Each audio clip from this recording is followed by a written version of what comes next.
Hello students, good morning. Let us see microprocessor architecture and microcomputer systems from Unit 4 in DCF. A microcomputer is nothing but it is a system. A microcomputer is a system. It consists of four components. They are microprocessor, memory, I/O. I/O means input and output, and finally registers. These four components are very important to build a microcomputer. The microprocessor manipulates data, controls and timing of various operations, and finally communicates with such peripheral devices as memory and I/O. இப்போது micro computer அப்படின்றது என்ன? So நம்ம previous கிளாஸில் இதை பற்றி ரொம்ப டெப்த்தாக discuss பண்ணியிருக்கோம். இப்போ பார்த்திங்க அப்படின்னா மைக்ரோ கம்ப்யூட்டர் அப்படின்றது ஒரு சிஸ்டம் தான். ஸோ அதில் வந்து இம்பார்ட்டண்ட்டாக 4 காம்போனன்ட்ஸ் யூஸ் பண்ணி தான் அந்த சிஸ்டம் பில்ட் பண்ணியிருப்பாங்க. Micro processor, memory, IO, registers. So இந்த காம்போனன்ட்ஸ் யூஸ் பண்ணி தான் மைக்ரோ கம்ப்யூட்டரை வந்து நம்ம பில்ட் பண்ணியிருக்கோம். இதில் ஸ்பெஷலாக மைக்ரோ ப்ராசஸர் அப்படின்றது ஆப்ரேஷன்ஸை வந்து டன் பண்ணுறதுக்காக நம்ம யூஸ் பண்ணுறோம். So micro processor is used to done variety of operations like manipulates டேட்டாவை வந்து மேனிப்புலேட்ஸ் பண்ணுறது, அடிஷன், சப்ட்ராக்ஷன், இல்லை ஏதாவது வந்து ascending order, descending order, big data, small data find out பண்ணுறது. ஸோ இந்த மாதிரி மேனிப்புலேட்ஸ் டேட்டா. அதே மாதிரி கண்ட்ரோல்ஸை வந்து மேனிப்புலேட் பண்ணோம். அதே மாதிரி வேரியஸ் ஆப்ரேஷன்ஸோட டைமிங்கை வந்து கீப்பப் பண்ணிக்கும். ஸோ ஒரு ஆப்ரேஷன்ஸ் வந்து டன் பண்ணுறதுக்கு எவ்வளோ மேக்ஸிமம் டைமிங் எடுத்துக்குது. ஸோ அந்த மாதிரி ஃபைனலாக பார்த்திங்க அப்படின்னா பெரிஃபரல் டிவைசஸ், எக்ஸ்டர்னல் டிவைசஸாக இருக்கட்டும் இல்லை இன்டர்னல் டிவைசஸாக இருக்கட்டும், அதோட கம்யூனிகேட் பண்ணுறது வந்து one of a operation in micro processor. So இந்த பர்பஸ்க்காக தான் நம்ம மைக்ரோ ப்ராசஸர் அப்படின்றத யூஸ் பண்ணுறோம். இதில் வந்து ஃபஸ்ட்டு சப்ஹெட்டிங் பார்த்திங்க அப்படின்னா micro processor architecture and its operation. Micro ப்ராசஸரோட ஆர்கிடெக்சர் என்ன, அதோட ஆப்ரேஷன்ஸ் என்ன அப்படின்றது தான் ஃபஸ்ட்டு நம்ம பார்க்க போகிறோம். The micro processor is a programmable digital device. Micro processor அப்படின்றது என்னது? ஒரு ப்ரோக்ராம் டிவைஸ். அதை வந்து நம்ம டிஜிட்டல் டிவைஸ் அப்படின்னும் நம்ம சொல்லலாம். இப்போ அனலாக், டிஜிட்டல் அப்படின்னு 2 வெரைட்டி இருக்குது. நம்ம மைக்ரோ ப்ராசஸர் பார்த்திங்க அப்படின்னா டிஜிட்டல் பேஸ் பண்ணி தான் வந்து க்ரியேட் பண்ணியிருக்காங்க இன்ஜினியர்ஸ். ஓகேவா? Design with registers, flip flops and timing elements. Micro ப்ராசஸரை பார்த்திங்க அப்படின்னா registers, flip flops and timing elements use பண்ணி தான் டிசைன் பண்ணியிருக்கோம். இந்த ரிஜிஸ்டர், ஃப்ளிப் ஃப்ளாப்லாம் வந்து நம்ம ப்ரீவியஸ் கிளாஸில் டெப்த்தாக பார்த்தாச்சு. ஓகேங்களா? உங்களுக்கு ஏதாவது டவுட் அப்படின்னா அதில் ரெஃபர் பண்ணிக்கோங்க. Next, the micro processor has a set of instruction designed internally to manipulate data and communicative with peripherals. அதாவது மைக்ரோ ப்ராசஸர் அப்படின்றது என்னது? Set of instruction. அது என்ன பண்ணணும், என்ன வந்து டேட்டாவை எப்படி கலெக்ட் பண்ணணும், எப்படி ப்ராசஸ் பண்ணணும், எப்படி அவுட்புட் வந்து ப்ரொவைட் பண்ணணும், இது எல்லாமே நம்ம இன்ஸ்ட்ரக்ஷனாக அதில் ஃபீட் பண்ணியிருக்கோம். ஸோ அதனால தான் சிம்பிளாக என்ன சொல்கிறோம்? Set of instruction is called a micro processor அப்படின்னு சொல்கிறோம். இன்டர்னல் டிசைன் பண்ணியிருக்கோம். அது இன்டர்னல் டிசைன் பார்த்திங்க அப்படின்னா ஃபுல் அண்ட் ஃபுல் டேட்டாவை வந்து மேனிப்புலேட் பண்ணுறதுக்கு, பெரிஃபரல்ஸோட கம்யூனிகேட் பண்ணுறதுக்கு, ஸோ இந்த மாதிரி பர்பஸ்க்கு வந்து நம்ம உள்ளே வந்து டிசைன் பண்ணி வச்சுருக்கோம். ஸோ இந்த லாஜிக்கல் டிசைனை தான் நம்ம என்ன கால் பண்ணுறோம் அப்படின்னா ஆர்கிடெக்சர். ஆர்கிடெக்சர்னால் என்னது? அந்த இன்டர்னல் டிசைன், லாஜிக்கல் சர்க்யூட்ஸ், இதெல்லாம் வந்து நம்ம ஆர்கிடெக்சர் ஆஃப் மைக்ரோ ப்ராசஸர் அப்படின்னு சொல்கிறோம். இப்போ இந்த மைக்ரோ ப்ராசஸர் பார்த்திங்க அப்படின்னா ஒரு 3 ஃபங்க்ஷன்ஸ் இருக்குது. Categories of functions performed by the micro processor. Micro processor வந்து 3 டைப்ஸ் ஆஃப் ஃபங்க்ஷன்ஸை பெர்ஃபார்ம் பண்ணோம். ஃபஸ்ட் ஒன் பார்த்திங்க அப்படின்னா micro processor initiated operations. Micro processor என்ன பண்ணுது? எந்த ஒரு ஆப்ரேஷன்ஸாக இருந்தாலும் அதை வந்து ஃபஸ்ட்டு இனிஷியேட் பண்ணுது, ஸ்டார்ட் பண்ணுது. ஓகேவா? செகண்ட் பார்த்திங்க அப்படின்னா இன்டர்னல் ஆப்ரேஷன்ஸ். இன்டர்னல் ஆப்ரேஷன் அப்படின்னும் போது அந்த மைக்ரோ ப்ராசஸருக்குள்ள காம்போனன்ட்ஸ் இருக்குல்ல, அதை யூஸ் பண்ணி இன்டர்னல் ஆப்ரேஷன்ஸை வந்து டன் பண்ணோம். Internal operations done with help of microprocess internal components. Okay. Next, peripheral operations. ஏதாவது பெரிஃபரல் டிவைசஸ் நம்ம அதில் இன்க்ளூட் பண்ணுறோம், மெமரியோ ஐஓவோ ஏதாவது எக்ஸ்ட்ராவாக நம்ம அதிலோட அட்டாச் பண்ணுறோம் அப்படின்னா அந்த ஆப்ரேஷன்ஸையும் வந்து இது டாக்டிக் பண்ணிக்கும். சரிங்களா? Next, to perform these functions, the microprocessor requires a group of logic circuits and a set of signals called control signals. இப்போ இந்த ஆப்ரேஷன்ஸ் இந்த ஃபங்க்ஷன்ஸ் எல்லாம் பெர்ஃபார்ம் பண்ணும்போது பார்த்திங்க அப்படின்னா அது எல்லாமே இன்டர்னலில் நம்ம லாஜிக் சர்க்யூட்ஸாக வந்து டிசைன் பண்ணியிருப்போம். அந்த செட் ஆஃப் சிக்னல்ஸை நம்ம என்ன சொல்கிறோம் அப்படின்னா கண்ட்ரோல் சிக்னல்ஸ் அப்படின்னு சொல்கிறோம். சரிங்களா? ஏன் அப்படின்னா ஃபுல் அண்ட் ஃபுல் அந்த மைக்ரோ ப்ராசஸரை அந்த சிக்னல்ஸ் தான் வந்து கண்ட்ரோல் பண்ணுது. ஸோ அதனால் அதை வந்து நம்ம கண்ட்ரோல் சிக்னல் அப்படின்னு நம்ம சொல்கிறோம். தி term microprocessing unit, shorter we called as MPU. MPU stands for microprocessing unit. Is defined here as a group of devices that can perform these functions with the necessary set of control signals. இந்த MPU என்ன பண்ணோம் அப்படின்னா அந்த group of devicesல என்னென்ன control signals வந்து நெசசரியாக இருக்கோ அது எல்லாத்தையும் வந்து பெர்ஃபார்ம் பண்ணுறதுக்கு ஹெல்ப்ஃபுல்லாக இருக்கும். சரிங்களா? நெக்ஸ்ட்டு இதில் ஃபஸ்ட்டு நம்ம அந்த ஃபங்க்ஷன்ஸ் பார்த்தோம் இல்லையா, அதை வந்து ஒன் பை ஒன்னாக பார்க்கலாம். First microprocessor initiated operations and 8085 bus organization. The MPU performs primarily 4 operations. MPU வந்து primary அப்படின்னா ஸ்டார்டிங் இல்லை அதோட முதன்மையாக பார்த்திங்க அப்படின்னா ஒரு 4 ஆப்ரேஷன்ஸை வந்து பர்ஃபார்ம் பண்ணும்.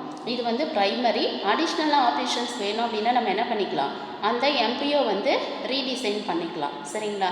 ஸோ அந்த ப்ரைமரி 4 ஆப்ரேஷன்ஸ் என்னென்ன அப்படின்னா first one memory read, second memory write, third one input read and finally input right.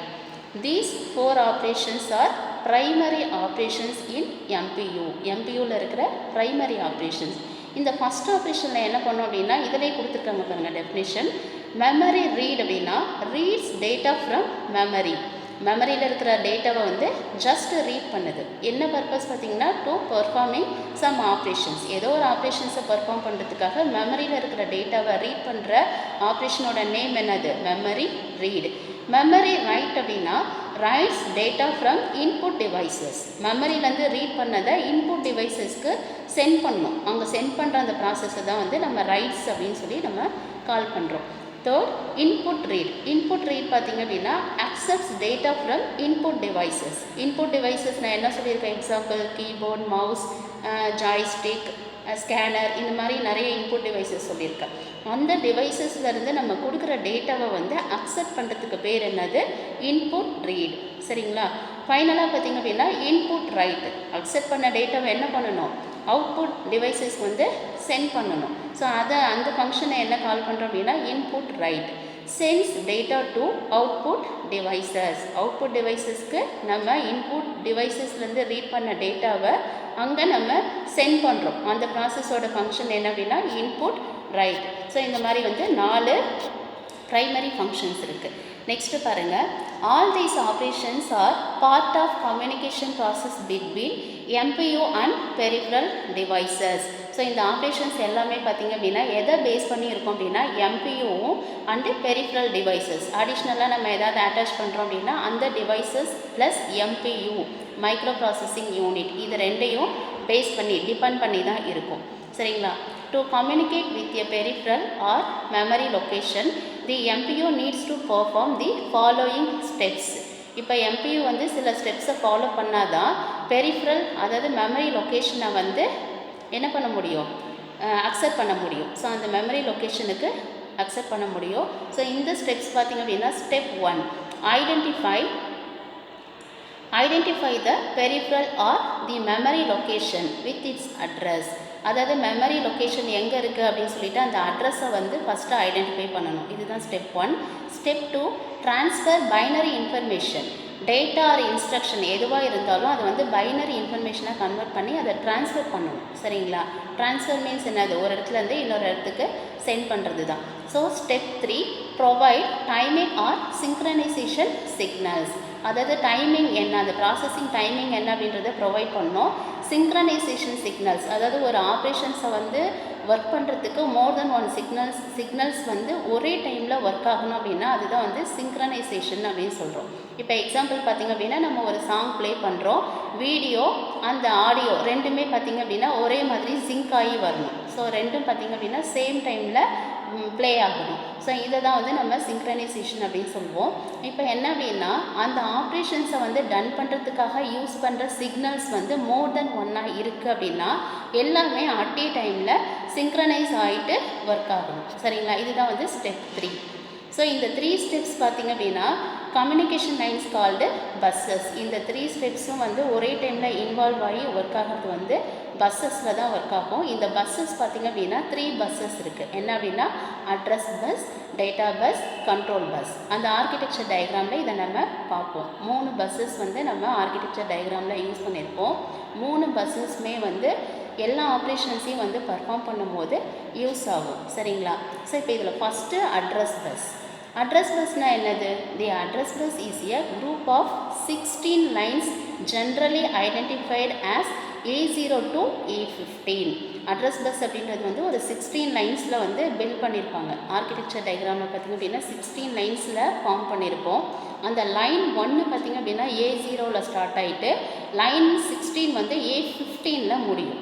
A0, A1, A2. So இந்த மாதிரி வந்து கண்டினியூவாக போகும். The address bus is unidirectional. Unidirectional அப்படின்னா சிங்கிள் டைரக்ஷனல் தான். ஒரு இடத்துலேருந்து ஒரு இடத்துக்கு போகும், அவ்வளோதான். இதே வந்து டைரக்ஷனலில் 2 டைப் இருக்குது. Unidirectional, bidirectional. Bidirectional அப்படின்னா போகும் வரும், சென்டும் பண்ணும், ரிசீவும் பண்ணும். யூனிடைரக்ஷனல் அப்படின்னா அங்கேருந்து டேட்டாவை சென்ட் மட்டும்தான் பண்ணும், எதையும் வந்து ரிசீவ் பண்ணாது.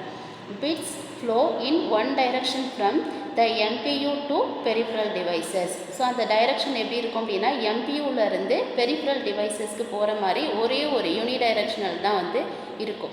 தி number of address lines of MPU determines its capacity to identify different memory locations. இது என்ன பண்ணோம், அதோட கெப்பாசிட்டி பார்த்திங்க அப்படின்னா டிஃப்ரெண்ட் மெமரி லொக்கேஷன்ஸை வந்து ஐடென்டிஃபை பண்ணுற மாதிரி அதோட கெப்பாசிட்டி லெவல் வந்து இருக்கும். The 8085 MPU with 16 addresses line is capable of addressing 2 power 16 memory locations. அப்போ டோட்டலாக எவ்வளோ லொக்கேஷன்ஸ் இருக்கும்? 2 power 16. ஸோ இதை ஃபைண்ட் அவுட் பண்ணும்போது உங்களுக்கு என்ன வேல்யூ வருதோ அத்தனை மெமரி லொக்கேஷன்ஸை வந்து கேப்பபிள் பண்ணும். சரிங்களா? Next data bus. Data bus அப்படின்றது ஒரு பஸ் தான். ஸோ இது பார்த்திங்க அப்படின்னா consist of a group of 8 lines used for data flow. டேட்டாவை ஃப்ளோ பண்ணுறதுக்கு, டேட்டா வந்து சென்ட் அண்ட் ரிசீவ் பண்ணுறதுக்கு டோட்டலாக வந்து 8 லைன்ஸை வந்து யூஸ் பண்ணுது. ஸோ இது வந்து பை டைரக்ஷனல். பை டைரக்ஷனலாக என்ன சொன்னேன், போத் 2 சைடுமே வந்து நம்ம சென்ட் பண்ணலாம், ரிசீவ் பண்ணலாம். நெக்ஸ்ட்டு பார்த்திங்க அப்படின்னா அந்த சென்ட் அண்ட் ரிசீவ், அந்த பை டைரக்ஷனல் எதுக்கும் நடுவில் கம்யூனிகேட் ஆகிருக்கும் அப்படின்னா MPUக்கும் மெமரிக்கும் and peripheral devices. MPU, memory and peripheral devices இந்த 3 எதுக்குமே பார்த்திங்க அப்படின்னா பை டைரக்ஷனலில் டேட்டா பஸ் வந்து நம்ம ஆர்கிடெக்சரில் டிசைன் பண்ணியிருப்போம். ஸோ அப்போ என்ன பண்ணோம், டேட்டாவை ஒரு MPU டு மெமரிக்கு சென்ட் அண்ட் ரிசீவ் பண்ணோம், மெமரி டு பெரிஃபரல் டிவைசஸ்க்கும் சென்ட் அண்ட் ரிசீவ் பண்ணோம். ஸோ இதே மாதிரி வந்து சைமல்டேனியஸாக வந்து ஒர்க் ஆகும். The MPU uses the data bus to perform the second function, transferring binary information.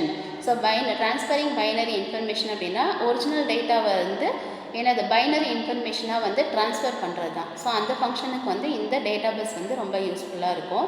The 8 data lines enable the MPU to manipulate 8 bit data ranging from 00 to FF. அதோட ranging பார்த்திங்க அப்படின்னா 00ல் start ஆகிட்டு FF வரைக்கும் 8 lines வந்து finish ஆகிருக்கும். So அதுக்கான example கொடுத்துருக்காங்க பாருங்கள். இன்டெல் 8086, நம்ம 8085 படிச்சுட்ருக்கோம். ஸோ 8086 பார்த்திங்க அப்படின்னா அதோட அட்வான்ஸ்டு வெர்ஷன் தான். So more or less same தான். அடுத்து மோட்டோரோலா 68000, இன்டெல் 80386/486. ஸோ இதெல்லாம் பார்த்திங்க அப்படின்னா எக்ஸாம்பிள் ஆஃப் இந்த டேட்டா பஸ்க்கு. ஸோ கண்ட்ரோல் பஸ் அப்படின்றது பாருங்கள். The control bus is comprised of various single lines that carry synchronization signals. Control bus அப்படின்றது ஃபுல் அண்ட் ஃபுல் அந்த ஆர்கிடெக்சர் டயக்ராமில் என்னென்னலாம் அப்பியர் ஆகுதோ எல்லாத்தையுமே வந்து கண்ட்ரோல் பண்ணோம். ஸோ இதுலேயும் பார்த்திங்க அப்படின்னா சிங்க்ரனைசேஷன் அப்படின்ற சிக்னல் ப்ராசஸிங் வந்து நடக்கும்.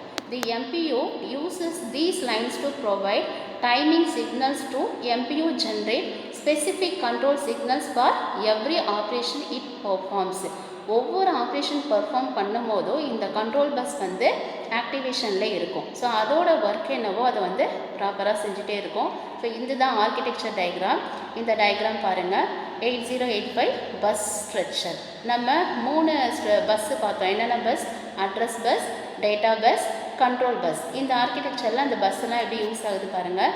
லெஃப்ட் சைடு இருக்கிறது 8085 MPU, என்னது மல்டி ப்ராசஸிங் யூனிட். ஸோ இதில் பாருங்கள் அட்ரஸ் பஸ் பார்த்திங்க அப்படின்னா மெமரியோட கனெக்ட் ஆகிருக்கு, இன்புட்டோட கனெக்ட் ஆகிருக்கு. இது வந்து என்னது யூனி டைரெக்ஷனலில் கனெக்ட் ஆகிருக்கு. அப்போ என்ன மீனிங், அட்ரஸ் பஸ்ஸில் இருக்கிற மெமரி லொக்கேஷனை வந்து மெமரிக்கு சென்ட் பண்ணணும், இன்புட்க்கு சென்ட் பண்ணணும். யூனி டைரெக்ஷனல் அப்படின்னா சென்டிங் மட்டும்தான், நோ ரிசீவிங். ஸோ இந்த டயக்ராம் பாருங்கள், டேட்டா பஸ்ஸு மெமரியோட பைடைரெக்ஷனலில் கனெக்ட் ஆகிருக்கு, இன்புட்டோட கனெக்ட் ஆகிருக்கு. ஸோ டேட்டா என்ன பண்ணோம் அப்படின்னா மெமரியோட பைடைரெக்ஷனல், அங்கேருந்து சென்ட் அண்ட் ரிசீவ் பண்ணோம். இன்புட்டில் பார்த்திங்க அப்படின்னா அதுலேயும் வந்து சென்ட் அண்ட் ரிசீவ் பண்ணோம் பைடைரெக்ஷனல். அவுட்புட்டோடையும் சேம் கனெக்ட் ஆகிருக்கு. சரிங்களா, இதுதான் டேட்டா பஸ். கீழே பாருங்கள் கண்ட்ரோல் பஸ். கண்ட்ரோல் பஸ் அப்படின்றது வந்து காமன் டு ஆல். ஸோ எல்லா ஆர்கிடெக்சரில் கண்ட்ரோல் பஸ் அப்படின்றது எல்லாத்தோடையுமே வந்து லிங்க் ஆகிருக்கும், கனெக்ட் ஆகிருக்கும். எல்லாத்தையுமே வந்து கண்ட்ரோல் பண்ணுறதுக்காக தான் யூஸ் ஆகுது. அந்த டைமிங்காக இருக்கட்டும், இல்லை என்னென்ன பெரிஃபரல் டிவைசஸ் வந்து நம்ம இன்க்ளூட் பண்ணுறோம், என்ன ப்ராசஸ் நடக்குது என்ன அப்படின்னு சொல்லிட்டு எல்லாத்தையுமே வந்து அந்த கண்ட்ரோல் பஸ் தான் வந்து கண்ட்ரோலிங்கில் வச்சுருக்கோம். ஸோ ரைட் சைடு இருக்கிறது ரியல் வேர்ல்டு. ரியல் வேர்ல்டு அப்படின்றது நத்திங் பட் யூசர். சரிங்களா, ஸோ இதுதான் ஆர்கிடெக்சர் டயக்ராமோட எக்ஸ்ப்ளனேஷன். நெக்ஸ்ட்டு பாருங்கள், internal data operations and 8085 registers. இப்போது இன்டர்னல் டேட்டா ஆப்ரேஷன்ஸ் அப்படின்னா அந்த மைக்ரோ ப்ராசஸரில் நம்ம என்னென்ன இன்டர்னல் டேட்டா ஆப்ரேஷன் பண்ணுறோம் அப்படின்றது தான். Internal architecture of 8085 micro processor determines how and what operations can be performed with the data. So நம்ம டேட்டா யூஸ் பண்ணி எந்த மாதிரியான ஆப்ரேஷன்ஸை எப்படி வந்து பர்ஃபார்ம் பண்ணுறோம் அப்படின்றத இதில் பார்க்க போகிறோம். ஸோ இதில் பார்த்திங்க அப்படின்னா டோட்டலாக 5 ஆப்ரேஷன்ஸ் இருக்குது. ஃபஸ்ட் ஆப்ரேஷன் பாருங்கள், ஸ்டோர் 8-bit டேட்டா. ஒரு 8-bit டேட்டா வந்து நார்மலாக ஒரு டேட்டாவை எடுத்து நம்ம மைக்ரோ ப்ராசஸரில் ஸ்டோர் பண்ணுறோம், அவ்வளோதான். So second operation perform arithmetic and logical operations. Arithmetic ஆப்ரேஷன்ஸ்னால் என்னது, addition, subtraction, multiplication, division, modulus, இது சொல்லியிருப்பேன். ஸோ லாஜிக்கல் அப்படின்னா அண்ட் ஆர் நாட். இந்த ஆப்ரேஷன்ஸை வந்து பர்ஃபார்ம் பண்ணுறதுக்கு ஒரு ஃபங்க்ஷன் தான் இது. ஸோ அதை வந்து நம்ம பர்ஃபார்ம் பண்ணிக்கலாம். ஸோ அரித்மெட்டிக் அண்ட் லாஜிக்கல் ஆப்ரேஷன்ஸை பர்ஃபார்ம் பண்ணோம் அப்படின்னா என்னது, we need ALU, arithmetic and logic unit. So அது வந்து நமக்கு தேவை. தேர்ட் ஆப்ரேஷன் பாருங்கள், டெஸ்ட் ஃபார் கண்டிஷன். இந்த கண்டிஷன் அப்படின்றது நம்ம 2 டேட்டாவை வந்து பிக் ஆர் ஸ்மால் அப்படின்னு சொல்லி நம்ம வேலிட் பண்ணுவோம், இல்லை இந்த மாதிரி ஏதாவது ஒரு விஷயத்தை வந்து டெஸ்ட் பண்ணுறது தான். ஸோ இது வந்து one of a operation. Fourth operation பாருங்கள், sequencing the execution of instruction. இப்போ நம்ம இன்ஸ்ட்ரக்ஷன் வந்து ரைட் பண்ணிட்டோம், அந்த இன்ஸ்ட்ரக்ஷனோட எக்ஸிக்யூஷன் எப்படி இருக்கணும் அப்படின்னா சீக்வன்ஷியல் ஆர்டரில் இருக்கணும், 1 by 1 வந்து எக்ஸிக்யூட் ஆகணும். சரிங்களா, ஸோ ஏதாவது கண்ட்ரோல்ஸ் வந்து நம்ம மேலே இல்லை கீழே வந்து பாஸ் பண்ணுற மாதிரி கோடிங் எழுதியிருந்தால் மட்டும்தான் வந்து ஜம்ப் ஆகும். Otherwise these instructions are executed sequential order, 1 by 1 தான் வந்து எக்ஸிக்யூட் ஆகும். ஃபிஃப்த்து பார்த்திங்க அப்படின்னா storing data temporarily during execution in the define read and write memory locations called stack. நம்ம ரிஜிஸ்டரில் ஸ்டாக் ரிஜிஸ்டர் அப்படின்னு ஒன்று பார்த்துருப்போம், ஸ்டாக் பாயிண்டர் அப்படின்னு. ஸோ இதில் என்ன இருக்கும் அப்படின்னா லொக்கேஷன்ஸை வந்து ஹோல்ட் பண்ணி வச்சுருக்கோம். ரீட் அண்ட் ரைட் ஆப்ரேஷன் வந்து மெமரியில் நடக்கும்போது எந்த அட்ரஸ் எந்த லொக்கேஷனில் நடந்துகிட்ருக்கு, நெக்ஸ்ட்டு எந்த லைனில் நடக்கணும் அப்படின்றத கவுண்டிங்கை வந்து இந்த ஸ்டாக் பாயிண்டர் வந்து வச்சுட்டே இருக்கும். ஸோ இந்த மெமரியில் இருக்கிற இன்ஃபர்மேஷன் பார்த்திங்க அப்படின்னா டெம்பரவரி இன்ஃபர்மேஷன் தான். அந்த எக்ஸிக்யூஷன் டைமில் மட்டும்தான் அந்த இன்ஃபர்மேஷனை அதில் வந்து கேரி பண்ணணும். அதர்வைஸ் அந்த எக்ஸிக்யூஷன் ஃபினிஷ் ஆச்சு அப்படின்னா ஆட்டோமேட்டிக்காக அந்த ஸ்டாக் பாயிண்டர் வந்து கிளியர் பண்ணிக்கும். சரிங்களா, ஸோ நெக்ஸ்ட் ஆப்ரேஷன் வரும்போது ஸ்டாக் பாயிண்டர் வந்து ஆக்டிவேட் ஆகும். இப்போது நம்ம அந்த மைக்ரோ ப்ராசஸரில் என்னென்னலாம் இருக்குது, இதுவும் பார்த்திங்க அப்படின்னா நம்ம ப்ரீவியஸ் கிளாஸில் பார்த்தது தான். ரிஜிஸ்டர்ஸ் இருக்கும். ரிஜிஸ்டர்ஸ் பார்த்திங்க அப்படின்னா ஜென்ரல் பர்பஸ் ரிஜிஸ்டர் வந்து ஒரு 6 ரிஜிஸ்டர்ஸ் இருக்கும். அந்த ரிஜிஸ்டரில் வந்து நம்ம என்ன பண்ணுவோம், டேட்டாவை ஹோல்ட் பண்ணுவோம். என்னென்ன ரிஜிஸ்டர் அப்படின்னா B, C, D, E, H and L. Suppose நம்ம இந்த ரிஜிஸ்டர்ஸை பேராக யூஸ் பண்ணுறோம் அப்படின்னா BC, DE, HL. ஸோ இந்த மாதிரி வந்து 16-bit ரிஜிஸ்டராக நம்ம கன்வெர்ட் பண்ணி பேராக யூஸ் பண்ணிக்குவோம். ஸோ நெக்ஸ்ட்டு அக்குமுலேட்டர் அப்படின்றது பார்த்திங்க அப்படின்னா one of a 8-bit register. So இது பார்த்திங்க அப்படின்னா ALU பார்ட்டோட அசிஸ்ட் ஆகிருக்கும். ஸோ அங்கே நடக்கிற ஆப்ரேஷன்ஸ் எல்லாமே வந்து அக்குமுலேட்டரில் தான் வந்து ஸ்டோர் ஆகும். லாஜிக்கல் ஆப்ரேஷன்ஸாக இருக்கட்டும் இல்லை அரித்மெட்டிக் ஆப்ரேஷன்ஸாக இருக்கும், அதோட ரிசல்ட் வந்து அக்குமுலேட்டரில் ஸ்டோர் ஆகும். நெக்ஸ்ட்டு ஃப்ளாக் அப்படின்றதும் லாஸ்ட் கிளாஸ் சொல்லியிருப்பேன். 5 flags வந்து டோட்டலாக இருக்கும். 0 flag, carry, sign, parity and auxiliary carry. இதெல்லாம் நீங்கள் ப்ரீவியஸ் கிளாஸில் வந்து ரெஃபர் பண்ணுங்கள். ஓகேவா? இது எல்லாமே நான் வந்து டீட்டெயிலாக அந்த கிளாஸில் சொல்லியிருக்கேன். ப்ரோக்ராம் கவுண்டர் அப்படின்றது கவுண்டிங். ஸோ இந்த 1 by 1 வந்து கவுண்ட் பண்ணிகிட்டே இருக்கும். ஒவ்வொரு அந்த ப்ரோக்ராம் ஆப்ரேஷன்ஸ் நடக்கும்போது ஒவ்வொரு ஆப்ரேஷன்ஸ் வந்து டன் ஆகும் போதும் நெக்ஸ்ட் லைன் வந்து மாறிட்டே இருக்கும். ஆட்டோமேட்டிக்காக இன்க்ரிமெண்ட் பை 1. அதே மாதிரி ஸ்டாக் பாயிண்டர் இப்போ தான் சொன்னேன். சரிங்களா? ஸ்டாக் பாயிண்டர் அப்படின்றது ஒரு மெமரி பாயிண்டர் தான். மெமரியில் வந்து ஒவ்வொரு டேட்டாவை நம்ம எடுக்க நெக்ஸ்ட் லொக்கேஷனுக்கு வந்து பாஸ் ஆகிட்டே இருக்கும். சரிங்களா? அது நெக்ஸ்ட்டு லொக்கேஷனை பாயிண்ட் பண்ணிகிட்ருக்கும். இப்போ தேர்டு பார்த்திங்க அப்படின்னா function peripheral or externally initiated operation. So இதில் பார்த்திங்க அப்படின்னா டோட்டலாக 4 ஆப்ரேஷன்ஸ் இருக்குது. 4 ஆப்ரேஷன்ஸ் என்னென்னு பாருங்கள். Reset, interrupt, ready and final one hold. ரீசெட்னா என்னது? அதுலேயே உனக்கு மீனிங் இருக்குது பாருங்கள். when reset pin is activated, internal operations are suspended and program counter is clear. நம்ம ரீசெட் அப்படின்ற பின்னை வந்து எப்போ ஆக்டிவேட் பண்ணுறோமோ அப்போ இன்டர்னல் ஆப்ரேஷன்ஸ் என்ன நடந்துட்டு இருந்தாலும் சடனாக சஸ்பெண்ட் ஆகிட்டு ரெசீவ் ஆகிறதுக்கு வெயிட் பண்ணிகிட்ருக்கோம். அதாவது என்ன ஆகாது, ஸ்டாப் ஆகிடாது, ஜஸ்ட்டு சஸ்பெண்ட் ஆகிட்டு வெயிட்டிங் அப்படின்ற ஒரு பிளேஸில் வெயிட் பண்ணும். நம்ம எப்போ ரெசீவ் பண்ணுறோமோ எது வரைக்கும் அந்த ப்ராசஸ் நடந்திருக்கோ அதில் வந்து கண்டினியூவேஷன் ஆகும். ஆனால் வந்து என்ன ஆகும், சடனாக வந்து நம்ம ரீசெட் கொடுக்கும்போது சஸ்பெண்ட் ஆகிட்டு அந்த ப்ரோக்ராம் கவுண்டரை வந்து கிளியர் பண்ணி வச்சிடும். சரிங்களா? ஏன் அப்படின்னா நெக்ஸ்ட் ஆப்ரேஷன்ஸை நம்ம அப்போ தான் வந்து டன் பண்ண முடியும். இன்ட்ரப்ட் அப்படின்றது பாருங்கள். The micro processor can be interrupted from the normal execution of instructions and asked to execute some other instructions called a service routine. So இந்த இன்ட்ரப்ட் அப்படின்றத நம்ம ஆக்டிவேட் பண்ணும்போது என்ன ஆகும் அப்படின்னா அந்த நார்மல் எக்ஸிக்யூஷனில் டிஸ்டர்ப் பண்ணும். சரிங்களா? நார்மல் எக்ஸிக்யூஷனை டிஸ்டர்ப் பண்ணிவிட்டு ஸ்டாப் பண்ண வச்சிடும். நெக்ஸ்ட்டு என்ன சர்வீஸ் ரொட்டீனோ அதுக்காக வந்து வெயிட் பண்ணும். நெக்ஸ்ட்டு சர்வீஸ்க்காக வெயிட் பண்ணும். தேர்டு பாருங்கள், ready. If the signal at ready pin is low, the microprocessor enters into wait state. இந்த ரெடி அப்படின்ற பின் வந்து ரொம்ப லோவாக இருந்தது அப்படின்னா மைக்ரோ ப்ராசஸர் என்ன பண்ணும், வெயிட் ஸ்டேட்டில் போயிட்டு வெயிட் பண்ணும். இப்போது மைக்ரோ ப்ராசஸரில் பார்த்திங்க அப்படின்னா இனிட் ஸ்டேட் இருக்குது, இனிஷியேட் பண்ணுறது, ஸ்டார்ட் பண்ணுறது. அடுத்து ரன்னிங் ஸ்டேட்டு, ரன் ஆகிட்டு இருக்கும். அடுத்து ரன்னபிள் ஸ்டேட்டு, அதில் சஸ்பெண்ட் ஆகிற ப்ரோக்ராம்லாம் அங்கே இருக்கும். வெயிட் ஸ்டேட்டு, வெயிட் அதுவும் பார்த்திங்க அப்படின்னா இந்த மாதிரி நம்ம ரெடி பின் லோவாக இருக்கிற ப்ரோக்ராம்ஸ், அப்புறம் சஸ்பெண்ட் ஆகிற ப்ரோக்ராம்ஸ் அதெல்லாம் வந்து வெயிட்டிங்கில் இருக்கும். நம்ம எப்போ வந்து ரெசீவ் பண்ணுறோமோ அப்போ வந்து கண்டினியூ ஆகும். அதே மாதிரி பிளாக்டு ஸ்டேட்டுன்னு இருக்குது. நம்ம ப்ரோக்ராம்ஸ் வந்து பிளாக் பண்ணோம் அப்படின்னா அது வந்து சடனாக ஸ்டாப் ஆகிட்டு பிளாக் ஆகிட்டு நிற்கும். சரிங்களா?